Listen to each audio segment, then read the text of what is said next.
Gavin, how long have you been doing graffiti art?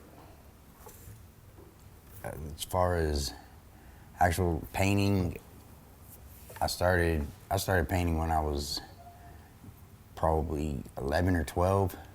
Just kind of messing around here in the streets of Amarillo, and then I kind of just put it to the side and didn't pick it back up until 2005, 2006-ish. And it wasn't up until the last maybe 8 months that I just started hitting it really hard and getting back into it. To me, beauty's in the eye of the beholder. Certain people look at certain things and they don't see the true meaning that's in it. You know, they don't see the emotions or the love, the passion that somebody has, and and they put it into their art. Well, with graffiti, you can do that. It's like you can express yourself through your graffiti art. There's so many graffiti paintings that I have, like in my carport or on the side of my paint shed where I do all my paintings and stuff. And on one side, I have a really big, huge skull. And in that skull, there's a yellow rose for Texas. And it was just at one of them moments, I was just kind of had a lot of frustration and aggravation. That's why I painted the skull. But it's like once I paint it, I can walk away from it and I can leave it there. I can leave all that anger, I can leave all that hostility, that frustration. I can leave it there and walk away from it. And then I can use that as a reference to look back at and, remember what it was that had gotten me angry or what had gotten me frustrated, and realize that I left it there for a reason. Show the camera that. I mean, when you're looking at Cadillac Ranch, what does it mean to you to be graffitiing on something that there's inches of paint?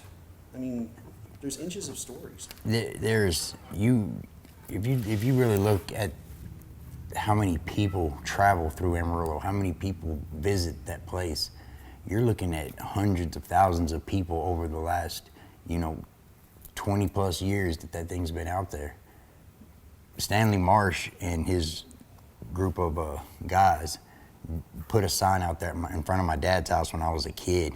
So I got to see the whole pink Cadillac thing going around, and the guys and their art going around town painting these signs and stuff. And to know that they did that when I was a kid, and that monument is still standing there, and there's still, while we were there, there was probably over 100 people, 200 people that had passed through there while we were there. It's just, you got so many nationalities and types of people that just traveling through, and they see something and they want to be part of it. So they pick up a can of spray paint, they put their name, they put their state, they put the person they love or whatever on it, and they'll always have that memory that they did that there. Back in 2004, I was incarcerated, and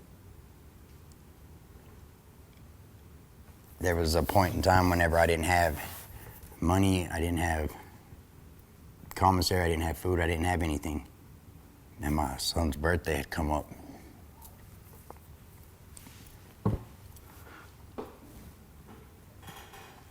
It's okay.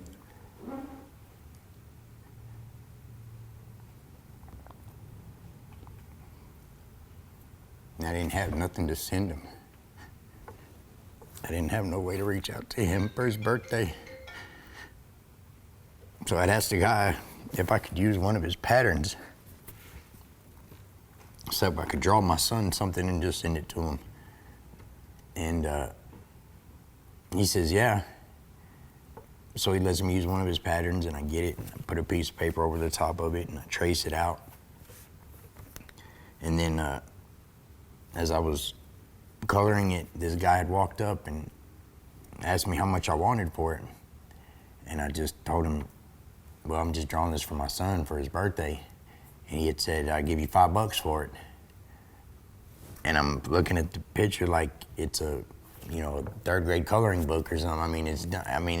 I don't see why he would spend $5 on it, but I'm like, okay, cool. So with that $5, I then bought some map colors and an illustration board, and I turned that one pattern that one pattern that I had into 2 patterns, and I made $10.